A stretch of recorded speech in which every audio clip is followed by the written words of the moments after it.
시련은 우리에게 줄 때는 참 아픈 고통을 받았습니다. 그러나 그 시련 뒤에는 우리에게 하나님이 주는 보상은 상상할 수 없는 기적을 창출해 나간다는 것을 여러분 아시기를 축원합니다. 그 미국의 루즈벨트 대통령이라는 이 사람은 39세에 뜻하지 않는 질병이 찾아와서 그만 소아마비가 돼서 휠체어를 타는 신세가 되었습니다. 그러나 그는 휠체어를 타면서도 그 혹한 시련과 어려움을 견뎌낸 끝에 그는 대통령을 4번씩이나 역임한 사람이 되었습니다. 이 밥 호프라는 이 사람은 처음에 인생이 시작할 때는 무명의 권투선수로 시작했습니다. 근데 너무나 가난한 거예요. 너무나 먹고 살기 힘든 거예요. 그래서 어떻게 이걸 이겨내느냐? 그는 할리우드라는 데로 진출해서 도전하기 시작했습니다. 그 어려운 이 힘든 난관과 시련을 통과한 후에 그는 세계에서 적어도 미국에서 가장 희극 배우로 이름이 명성을 날리게 된 사람이 되고 말았습니다. 어떤 사람은 평범한 농부에 있었습니다. 그가 할 수 있는 일은 농사 짓는 일 외에는 아무것도 할 수 없는 사람이었습니다. 그냥 자기가 하던 일들은 농사 짓는 일이었습니다. 근데 이 사람이 큰 마음을 먹고 도시로 진출했습니다. 그래서 도시에 진출해서 남성 옷가게를 만들어서 이 영업을 받지만 쫄딱 망하고 말았습니다. 그래서 그가 깨달았습니다. 이것이 내가 인생이 이게 아니라 공부를 해야 되겠다는 이 집념 끝에 그는 공부하기 시작했습니다. 그가 드디어 판사가 되었고, 판사로 된 걸로 끝난 것이 아니라 자기의 정말 시련과 그런 고통 속에서 다시 한번 그가 일어섰을 때 그는 미국의 부대통령이 되었고 급기야는 대통령이 된 사람이 트루먼 대통령입니다.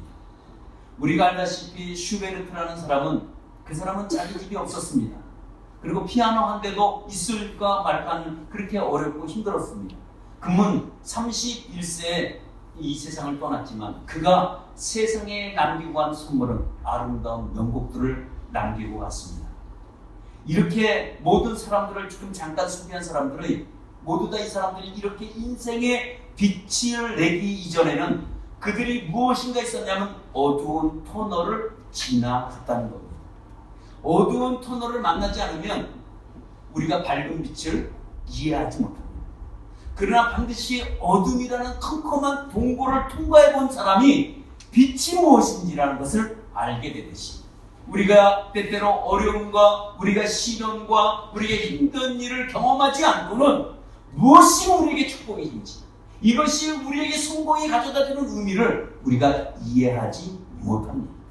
그러니까 우리는 어떻게 보면 어떤 상황이 우리가 컴컴한 동굴을 지났다고 할지라도 정말 우리의 삶이 내일을 보지 못하고 앞일을 우리가 전혀 예측할 수 없다고 하지만 우리는 주님을 믿고 이 어두운 터널을 지나가신다고 한다면 주님은 밝은 빛으로 우리가 앞에서 우리에게 빛을 비춰주실 줄 믿습니다. 우리는 때때로 내일을 알지 못하고 아니 내일뿐이 아니라 우리는 불과 몇 시간 후에 일어날 일도 알지 못합니다.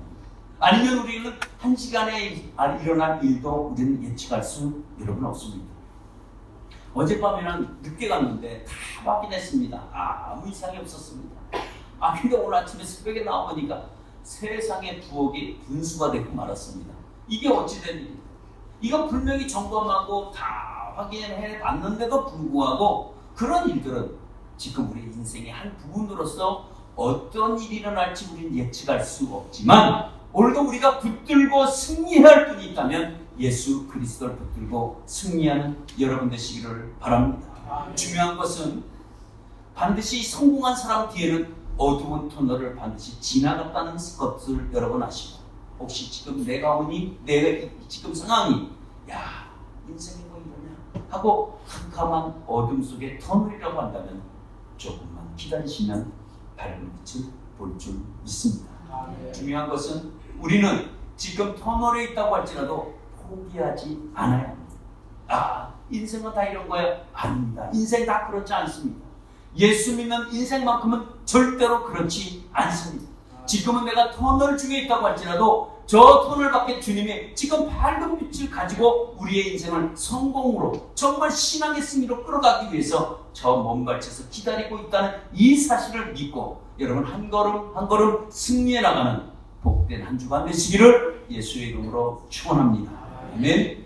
오늘 이 성경의 내용은 예수님과 제자들이 길을 갔습니다. 길을 갖고 있는데 만난 한 사람이 있는데 그 사람이 시각장애인이었습니다. 앞을 보지 못하는 시각장애인을 만나게 되었습니다. 이 시각장애인을 딱 만났을 때 제자들이 너무 궁금한 게 하나 있었습니다.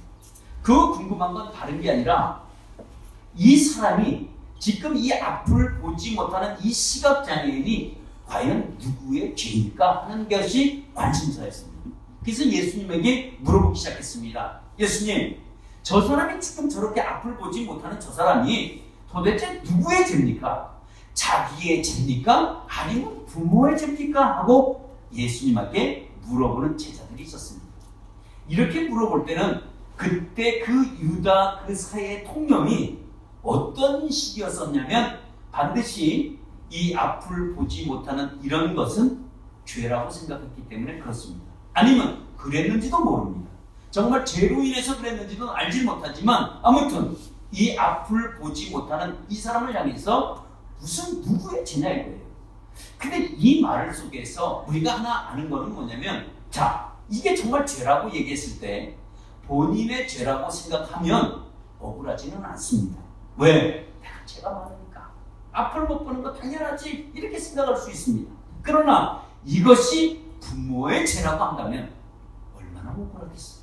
나는 관계가 없는데 나는 죄를 짓지도 않았는데도 불구하고 내가 앞을 보지 못하는 이 시각장애를 갖고 있는 이유가 이게 부모로부터 온 것이라고 생각한다면 얼마나 억울해요. 정말 답답한 노릇이죠. 예. 그러나 이 사람은 어찌됐든 누구의 죄보다도 오늘 이 앞을 보지 못하는 이 삶의 이 사람의 모습을 보니까 이게 사람이 산다는 것이 그냥 사는 게 아닌 거예요. 왜냐하면 이 사람은 보니까 오늘 우리가 성경이 읽은 것처럼 이 사람은 거린이라고 소개하고 있습니다. 거린은 뭘까요? 거린은 거지겠죠. 그지죠. 그지. 그러니까 이 사람은 구걸을 할 수밖에 없습니다. 왜? 앞을 보지 못하는 그 뒤에 먹고 사는 것이 안 돼서 남에게 도움을 얻는 것이 구걸이라고 얘기합니다. 그냥 누가 주는 게 아니라 구걸을 해야지만이 누굴 줘요. 그러니까 이 사람의 인생은 어떻게 보니까 한 번도 인간의 대접을 받지 못할 수도 있습니다. 사람 취급을 받지 못하는 거죠. 더구나 이 사람은 이게 도대체 밤이야? 이게 낮이야? 할 수가 없어요. 왜? 이 사람은 인생은 매일같이 캄캄해. 오늘도 캄캄하고 내일도 캄캄하고 모레도 캄캄해요. 왜? 낮이 밤인지 구별이 안 되니까 사람들이 막자막자 떠들면 야 이게 낮이겠구나. 조금은 이게 사람들이 다 잠을 자는 밤이겠구나. 그렇게 구분할 수밖에 없죠. 그러니까 이 사람이 알고 있는 인생은 캄캄하다. 이것 빼고는 알 수밖에 없는 이런 사람이기도 합니다. 이 사람이 무슨 세상의 아름다움을 받겠어요? 아니면 이 사람이 해를 받겠어요? 아니면 이 사람이 달을 받겠어요? 이 사람은 아무것도 보지 못하는 사람입니다. 그러니까 시각장애인이죠. 여러분 이런 시각장애인 아니면 이런 구걸하는 사람 아니면 이런 거린들이 유일한 인생의 낙이 있습니다. 유일한 인생의 낙이 있다면 무엇이 인생의 유일한 낙일까요? 이 사람은 무슨 우리처럼 스마트폰을 하는 것도 아니고 이 사람이 어떤 무슨 게임을 하는 것도 아니고 그럼 이 사람의 인생의 유일한 낙이 하나 있어야 될 거 아니에요? 나름대로 이 사람도 인생의 낙이 있습니다. 그럼 이 사람이 나름대로 인생에 재밌게 살아가는 하나의 즐거운 낙이 있다면 뭐가 있을까요? 그것은 다른 게 아닙니다. 따뜻한 밥 한 끼 먹는 거예요. 그것도 소고기 반찬. 이런 좋은 고기하고 누가 그 밥을 줬을 때 정말 따뜻한 밥 줬을 때 그걸 먹으면서 인생의 참 재미를 느끼는 사람 중에 한 사람이었습니다. 우리는 따뜻한 밥을 늘 먹어서 우리는 그것이 인생의 큰 재미인지 아니면 재미가 없는지 우리는 알지 못하지만 그러나 이 거린에게는 이 그지에게는 가장 따뜻한 밥 한 끼 먹어보는 것이 이 사람에게 인생의 재미입니다. 운이 좋은 날은 소고기 반찬이 올라오는 거예요. 예. 먹어보니까 고기가 너무 맛있어. 이게 인생의 유일한 여러분 낙일 수도 여러분 있습니다. 그런데 오늘 그런 이 앞을 보지 못하는 이 시각장애인을 보면서 제자들이 궁금한 거예요. 그래서 물어본 거 아닙니까? 근데 주님의 대답은 뭐였을까요? 주님의 대답은 다른 게 아니었습니다. 예, 주님의 대답은 어떻게 보면 동문서답하는 대답일 수도 있습니다. 이게 누구의 죄입니까? 그 사람의 죄입니까? 아니면 부모의 죄입니까? 라고 물어봤을 때 예수님이 대답했습니다. 이거는 그 사람의 죄도 아니요, 이 사람은 부모의 죄도 아니다 라고 얘기했습니다. 그러면서 하시는 말씀이 이 사람은 이것도 아니면서 하나님의 일을 나타낼 수 있는 사람이다 라는 말을 했습니다. 제자들이 그 말을 듣고 깜짝 놀랄 수밖에 없죠. 네. 아니 어떻게 이 하나님의 일을 나타낼 수 있는 사람은 그때 사회적 통념의 관념은 정상적인 사람, 멀쩡한 사람이 하나님의 일을 나타내야 되는데 이런 장애인이 하나님의 일을 나타낸다는 것은 그렇게 이해가 안 되는 거죠. 왜 하필이면 시각장애인일까? 왜 하나님의 일을 나타낼 때는 좀 더 건강한 사람, 또 이런 사람이 되어야 되지 않을까?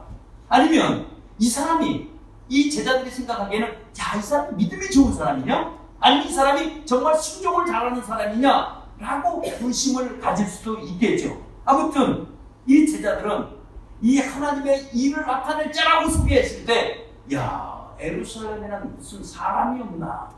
하나님의 일을 나타내려고 한다면 좀 더 많은 사람들 중에서 건강하고 젊은 사람이 하나님의 일을 해야지, 아니 이런 시각장애인이 일을 하면 어떻게 하나? 라는 의문을 가질 수 있었을 것입니다.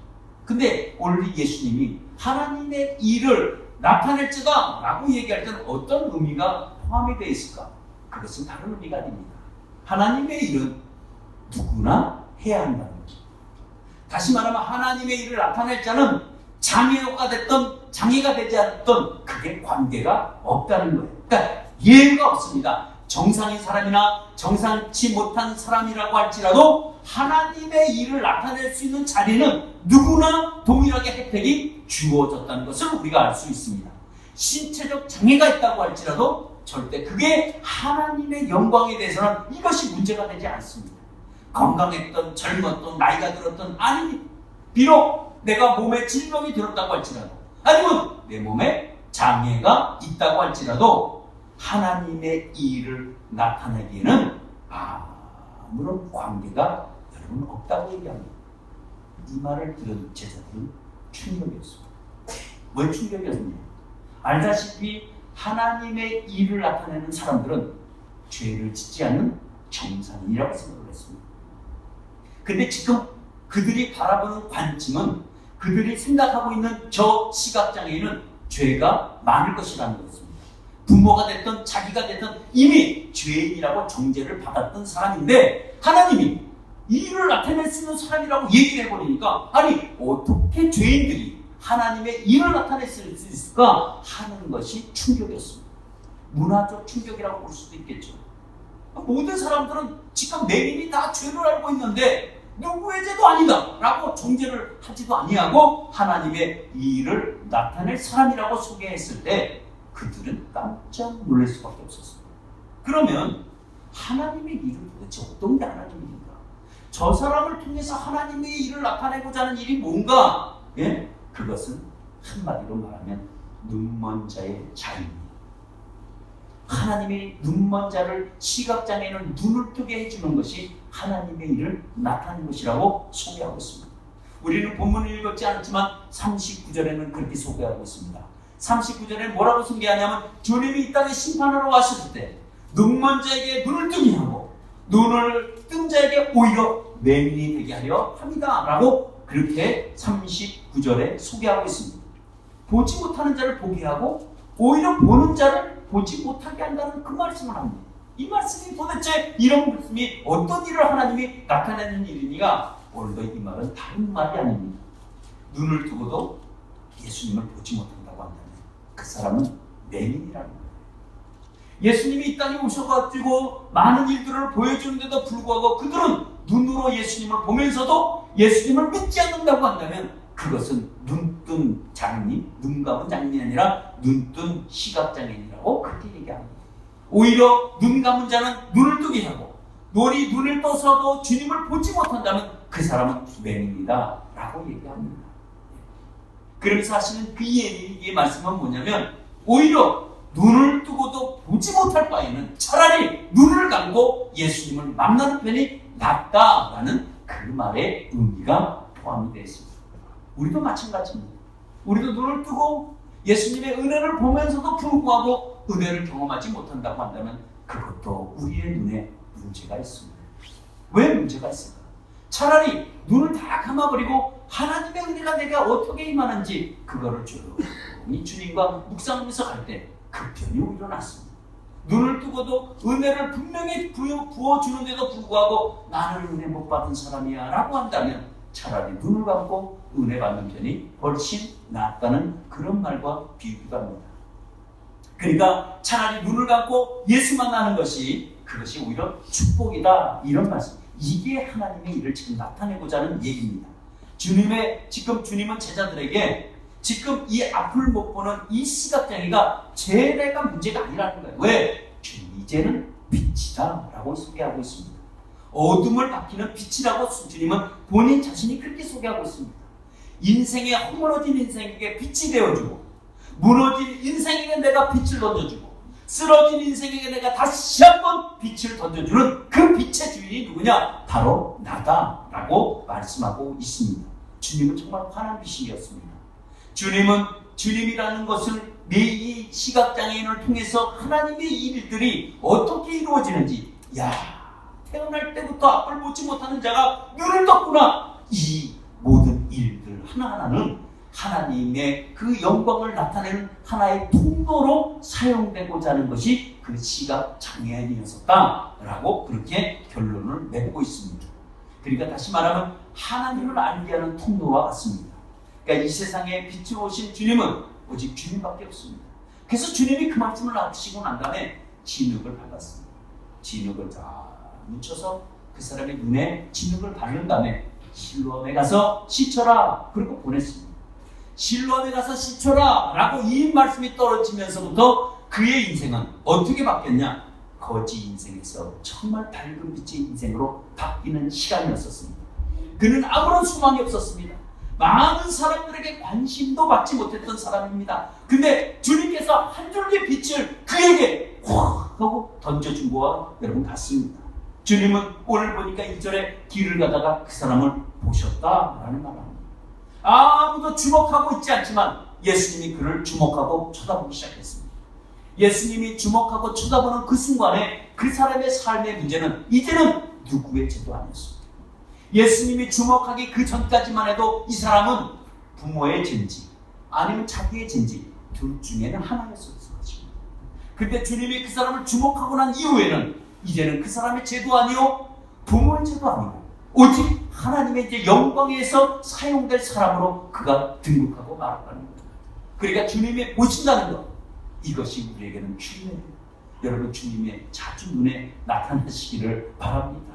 요림생분, 조림생분 이렇게 빠지지 마시고 항상 주님 눈에 여러분 들어가는 여러분 되시길 바랍니다. 주님 눈에 여러분들이 딱 꽂히기만 하면 여러분의 인생은 달라집니다. 여러분들이 밝은 빛의 인생이 될 수밖에 없도록 주님께서 주목하고 계신다는 것은 이제 내 인생 밝은 인생으로 만들어주겠다는 약속이 포함이 되기 때문에 그렇습니다. 그러니까 주님 눈에 자꾸 여러분 띄어야 돼요. 자주 나타나야 돼요. 숨지 마시고 여러분 주님 눈에 잘 나타나시는 여러분 되시기를 바랍니다. 네. 오늘 주님이 이 시각장애인에게 진흙을 받았습니다. 많은 사람들은 관심이 많습니다. 도대체 그 진흙이 무슨 진흙이냐 이거예요. 왜냐하면 예루살렘에 소문이 났습니다.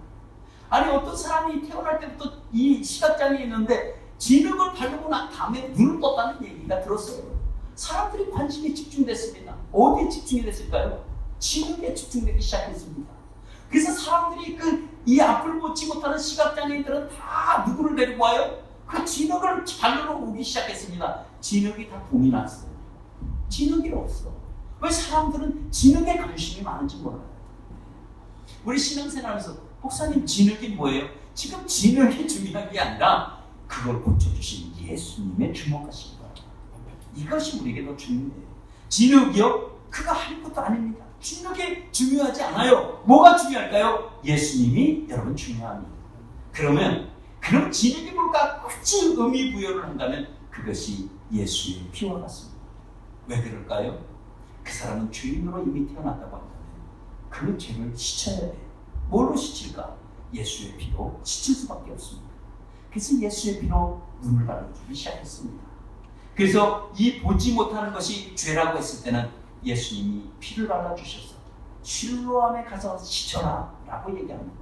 실로암은 보냄을 받았다는 뜻이라고 성경이 소개하고 있습니다. 그러면 누구에게로 보냄을 받았다는 건가? 그것은 다른 게 아니라 주님은 하나님으로부터 보냄을 받았다고 얘기하고 있습니다. 실로암의 주인이 누굴까요? 예수 그리스도입니다. 이 실로암은 본인입니다. 자신입니다. 그래서 이 땅에 십자가를 들고 찾아오신 분이 바로 예수 그리스도입니다.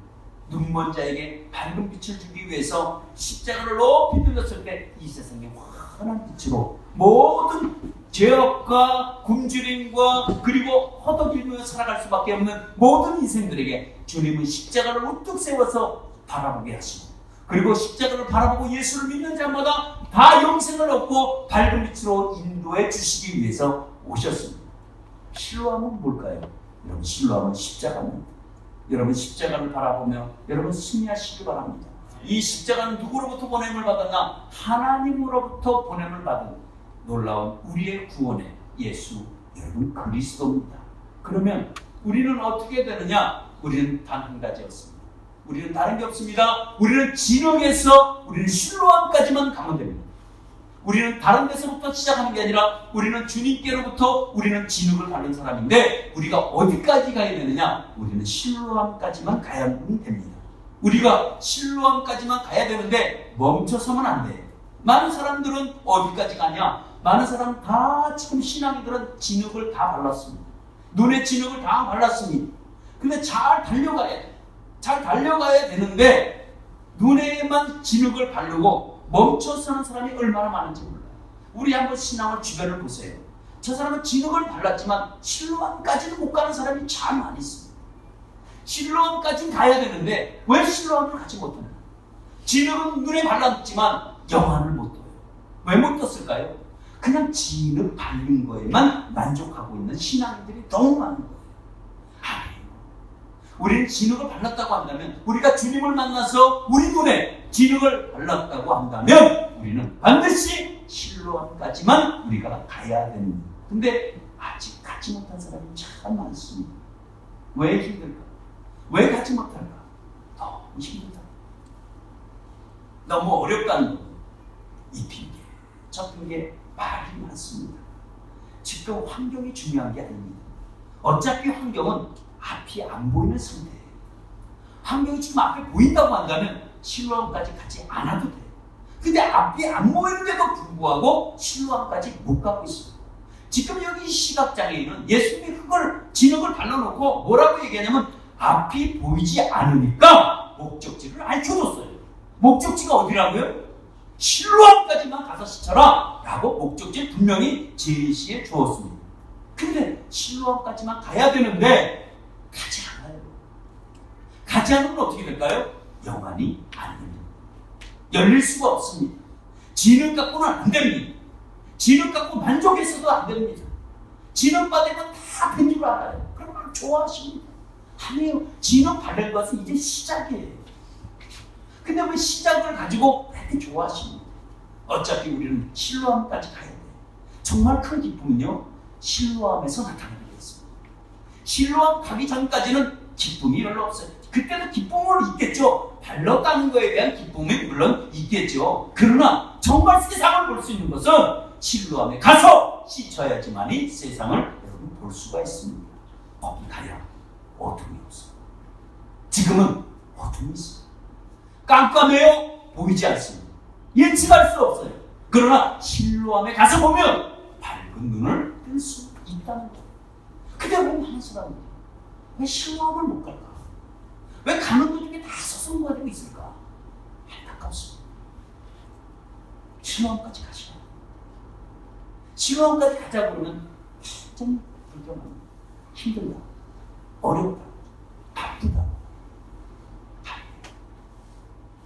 바쁜 게 중요한 게 아니라 실로암에 가서 밝은 눈을 뜨는 것이 제일 더 중요하다고 여러분들에게 말씀드리고 싶습니다. 그래서 여러분들이 우리가 밝은 눈을 떠야지만이 세상이 훤하게 보이는 은혜의 경험을 우리가 할 수 있습니다. 그래서 사람들이 놀랐습니다. 많은 사람들이 아니 당신은 구원 없는 사람이 아니냐, 당신은 거린이 아니냐 라고 했을 때 본인이 얘기합니다. 맞다, 내가 그 사람이다. 나는 이제는 더 이상 구원하는 사람이 아니다. 나는 이제 더 이상 거린이 아니다 라고 얘기합니다. 이것은 실로암의 축복입니다. 여러분들도 이 실로암의 축복을 누리셔야 되지 않겠습니까? 우리에게는 실로암이 다 있습니다. 근데 왜 여러분들은 실로암을 갖지 못하시는 이유는 뭡니까? 가셔야 합니다. 왜 많은 사람들이 실로암을 갖지 못하는 이유를 발견했는데 그것이 뭘까요? 그것은 다른 게 아니라 실로암까지 가기는 믿음이 절대적으로 필요하기 때문에. 근데 실로암까지 가기가 믿음이 너무 약해. 이게 과연 눈이 떠질까? 의심하는 사람도 있습니다. 주님은 분명히 시각장애인에게 말씀했습니다. 야, 얼마든지 주님은 이리 와 하고 말씀으로 나을지어다 하고 받게 돼 있습니다. 그렇죠? 또 기도합니다. 예, 기도하면서 그래 하고 기도해줘도 날 수 있습니다. 말씀 한마디로 그 사람의 눈을 뜨게 할 수도 얼마든지 있었습니다. 그런데 불구하고 실로암까지 가라는 이유가 뭘까요? 믿음의 연기. 믿음을 만들어가는 거예요. 믿음. 많은 사람들 지금도 실로암까지 가기는, 찾아가기까지는 벅차요. 힘들다고 합니다. 지친다고 합니다. 그래서 실로암까지 가기는 믿음을 갖고 가시기 바랍니다. 믿음 없이 가지 말고. 믿음 없이 간다는 것은 주님 앞에는 나갈 수는 있지만 실로암까지 찾아가기는 여러분들이 너무 힘들 수 있습니다. 그래서 여러분 실로암에 가서 우리가 씻으려고 한다면 믿음으로 씻어야 돼요. 그래야 치유가 가능합니다. 여러분 믿음을 복잡하게 이해해서는 문제가 생깁니다. 믿음은 단순합니다. 그래 실로암 가서 씻자. 그럼 낫겠지. 내 인생의 캄캄한 이 어둠이 밝은 빛은 일단 실로암에 가야지. 단순한 그런 믿음 갖고 여러분 가시길 바랍니다. 아까 우리 동영상 봤지만 로마 올림픽에서 3관왕을 이루었 육상의 웰마라는 이 여인은 기적 같은 여인이었습니다. 여성 최초의 여성 종목에서 3관왕을 이번에 땄습니다. 그러니까 근데 그 여인의 삶의 출발을 한번 보자는 거죠. 삶의 출발은 어떻게 했는가? 너무 달랐습니다. 정상적인 삶이 아니었습니다. 근데 이 세상에서 가장 빠른 여자로 등극을 하고 말았습니다. 이 윌마는 어릴 소녀 시절에 4살 때 이미 그 급성폐렴과 송월염이 찾아와가지고 그냥 소아마비가 됐습니다. 이 소아마비 후유증으로 다리가 거의 정말 누구 다리가 났다니까 젓가락 같은 다리가 돼버리고 말았습니다. 그러니까 일어설 수가 없는 다리가 됐습니다. 왜? 다리에 근육이 없어서. 그러니까 보조기구를 이용해서 일어설 수밖에 없습니다. 그러니까 보조기구가 없으면 여인이 일어설 수 없는 상태였었습니다. 그런데 어느 날 의사가 찾아와서 얘기를 했습니다. 율마야, 너는 앞으로 걸을 수가 없게 된다 라는 의사의 진단이 내려졌습니다. 그때 의사가 돌아오고 난 뒤에 그의 어머니는 율마를 붙들고 얘기했습니다. 아니야, 너는 달릴 수가 있어. 너가 하나님의 우리가 능력을 믿으면 하나님이 너를 도와주면 너는 달릴 수 있어. 나는 네가 달릴 수 있다고 난 믿어 라고 얘기했습니다. 율마가 그때 하나님을 영접했습니다. 그래서 그는 상상의 날을 피기 시작했습니다. 그래, 내가 언젠간 뛰는 날이 올 거야 라가 아니라 자기가 뛰는 꿈을 꿨습니다. 그러니까 눈을 감고 상상을 하면 자기가 뛰고 있는 거예요. 이 꿈을 꿨습니다. 나는 달릴 수 있어, 나에겐 불가능이 없어 라고 생각했습니다. 믿음은, 그 여인이 얘기합니다. 믿음은 상상합니다 라고 얘기합니다. 되어지지 않는 일, 지금 병마와 혹독하게 싸우면서도 그는 나는 육상 선수가 되겠다는 이 꿈을 꾸고, 그리고 올림픽에서 메달을 따는 이런 꿈을 꿨습니다. 여러분 이 상상이 이루어질까요? 근데 이 로마 올림픽 때는 정말 이 육상의 경쟁자가 가장 많았던 그 경기 중에 하나였었습니다. 그리고 거기서 삼관왕을 이루었습니다. 그녀가 이미 왜 금메달을 자기는 따기도 전에 자기는 상상을 했습니다. 금메달을 목에 거는 이 상상을 했습니다. 믿음으로 상상했기 때문에 그녀가 그런 약간 소아마비에서 정말 이 주님 안에서 이루어지는 이 상상이 그대로 현실로 되었다는 겁니다. 믿음은 현실이 됩니다. 여러분, 믿음은 때때로 우리에게 기적을 낳기도 합니다. 그러니까 그녀의 기록은 가장 빨랐습니다. 그녀는 시작이 뭐냐? 믿음으로 시작했다는 거예요. 그래서 이 믿음이 기적을 만든다는 이 명사를 하나 남기기도 했습니다. 여러분, 믿음이 현실이 되는 기적이 저와 여러분들에게 있기를 축원합니다. 오늘 앞을 보지 못하는 이맹인, 오늘도 이 앞을 예측하지 못하는 이 시각장애인, 이 사람은 거지의 인생을 끝을 냈습니다.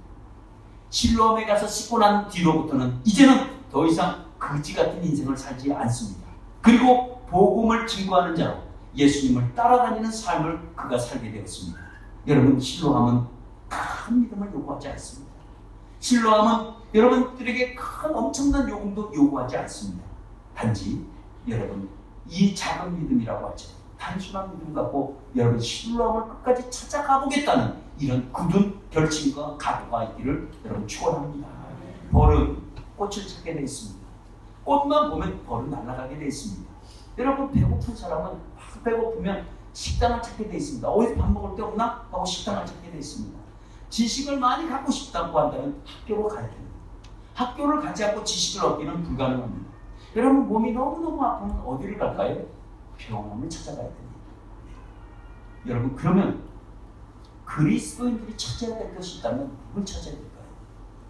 예수를 찾기 중요합니다. 이게 우리 그리스도인들의 모습입니다. 그러니까 이 그리스도를 찾고자 하는 이 믿음을 여러분 소유하면, 여러분들이 이것만큼은 주님을 찾는 것만큼은 잃지 않는다면 여러분 반드시 실로암을 만나게 되고 실로암에서 눈을 뜨게 될 줄 믿습니다. 여러분, 우리는 어디까지 가야 된다고요? 실로암까지 가야 됩니다. 믿음을 가지고 나가면 믿음의 결과가 우리가 기적을 경험할 수 있습니다. 오늘 주님께서 우리에게 요구합니다. 무엇을 요구할까요? 실로암까지만 가라고 요구합니다. 지금은 우리가 봐야 되는데 보지 못할 때가 있습니다. 분명히 우리가 눈을 떴는데 우리가 보지 못할 때가 있어요. 나의 영안이 가렸어. 캄캄해질 때가 있습니다. 그러면 여러분, 무엇이 지금 한번 생각해 보세요. 내가 지금 이 터널 속에서 내가 지금 환경이 어려운 이런 가운데 내가 지금 무엇이 막혔을까? 내가 지금 찾아가지 못하는 데가 어디에 있을까? 내가 지금 해결하고 싶은 게 뭘까? 여러분, 답답하고 해결하지 못하고 여러분들이 뭔가 지금 돌파구를 찾아야 되는데 돌파구를 찾지 못한다고 한다면 실로암을 찾으시기 바랍니다. 그것만이 인생의 여러분 답입니다. 실로암은 뭐라고요? 예수 그리스도. 실로암이 여러분 십자가입니다. 인생이 막히고 삶이 어렵고 답답할 때 여러분 십자가 붙들고 나가면 우리의 문제는 여러분 다 해결될 수 있습니다. 여러분들은 분명히 알아야 될 것은 여러분들은 이미 흙을 진흙을 다 발라놓으셨습니다. 실로암까지 가는 자가 축복을 누릴 수 있습니다. 진흙은 어차피 우리에게 다 발려드렸습니다. 그 진흙을 계속 바르고 살 것이냐, 아니면 실로암에 가서 시킬 것인가, 그것은 여러분들이 결정하셔야 합니다. 결론 맺습니다.